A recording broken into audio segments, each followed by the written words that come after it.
Fala, meu povo! Primeiro react aqui do canal.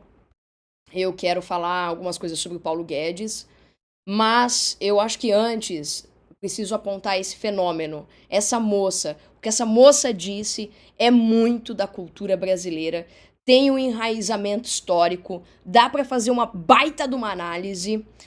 Vamos lá, as lives NPCs, elas simplesmente ela jogou na cara de todo mundo, expôs o que é a esgotosfera da internet, o que é a mediocridade da internet.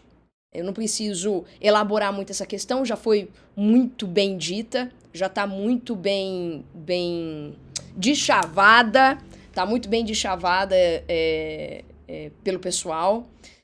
Mas essa moça, o que vocês não compreendem é que essa moça, ela é fruto de um pensamento mediano. Ela é fruto do pensamento da classe média.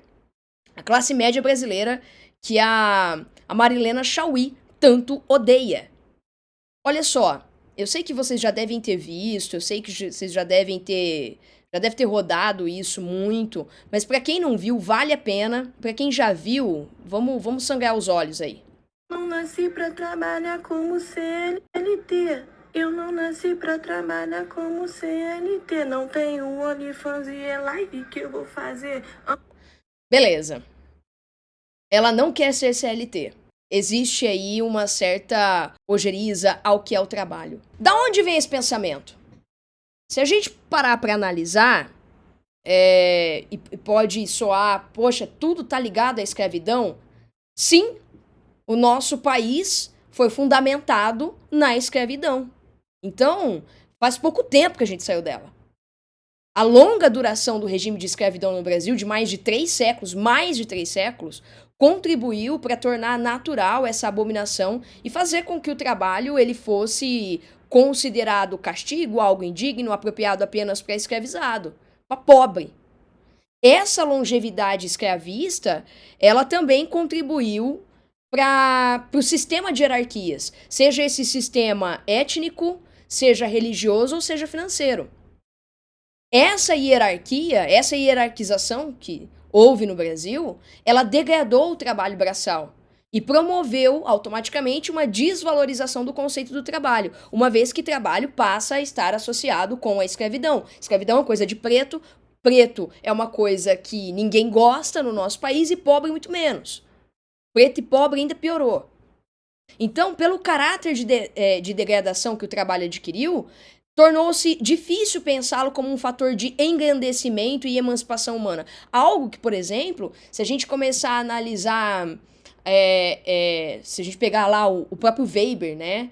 O espírito do capitalismo, a ética protestante, o espírito do capitalismo, ele analisando a Alemanha, análise do protestantismo dentro da Inglaterra, existe uma certa reelaboração do que é o trabalho. Esse fato ele começou a ser superado aqui no Brasil somente por meio de organizações trabalhistas, especialmente aquelas associadas ao movimento comunista, comunista e anarquista trazidos pelos imigrantes no início do século XX. Então, olha só, o Brasil passou por uma faca de 2 gumes. O Brasil perdeu, né, o trabalho escravo, a gente pensou num branqueamento, só que essas pessoas vieram imbuídas de política, de um pensamento político, muito diferente do que havia aqui. Quem ensinou sindicalismo para os brasileiros, na sua grande maioria das vezes, foram os imigrantes.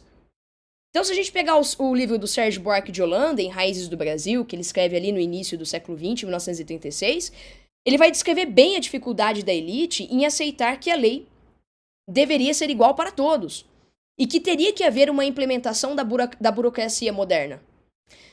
Olha só, essa burocracia moderna, essa implementação de burocracia moderna, ela sofreu muitas dificuldades e muita resistência por parte da elite brasileira que se beneficiava dessa questão patrimonialista, né? Você se apropriar do que é público, você trazer o que é público para dentro da esfera privada.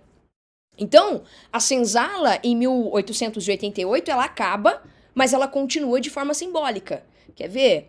Começa a observar a relação dos brasileiros de classe média que podem pagar uma pessoa para limpar sua casa, a empregada, a relação com a empregada doméstica. Vamos chegar... Vamos observar, por exemplo, o que aconteceu na PEC de 2013? Foi preciso esperar até a segunda metade da década do século XXI para garantir plenos direitos aos trabalhadores domésticos. E quantas reações contrárias não foram vistas? Aliás, qualquer implementação trabalhista a favor do empregado no Brasil, ele é visto com maus olhos.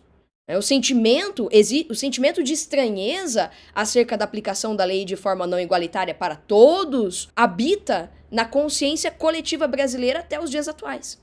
Então, é difícil aplicar e vigorar em nosso país uma democracia moderna como o próprio Sérgio Buarque de Holanda demonstrou. Na história do Brasil, os senhores de engenho das plantações de café ou lá dos Pampas eram políticos dominantes. Eles eram pessoas atuantes. E se a gente for analisar bem, esses políticos dominantes, essas famílias, elas estão até hoje. Se eles não estão atualmente engajados diretamente na política, pelo menos eles têm dinheiro para patrocinar, né? O famoso lobby. Então o Estado, ele funcionava como um aliado subsidiário do poder do senhor de engenho, né? Ou do pater familias, ou do patriarca, ou do mandatário local, ou do coronel, tanto faz. Eu vou deixando aqui a minha consideração quanto ao pensamento da Ana Clara. É o reflexo da classe média, porque trabalhar é coisa de pobre.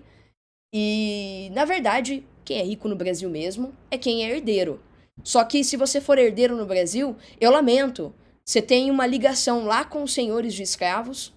E provavelmente, esses senhores de escravos, eles não são somente senhores de escravos, eles têm que ser vistos na sua realidade crua e dolorida. Eles eram traficantes de pessoas. A classe média, ela tenta se distanciar de alguma maneira das características das classes baixas. E tudo tá ligado a um passado muito recente. Um abraço, até a próxima. Deixa o seu like, compartilha, comenta aqui embaixo e bora estudar.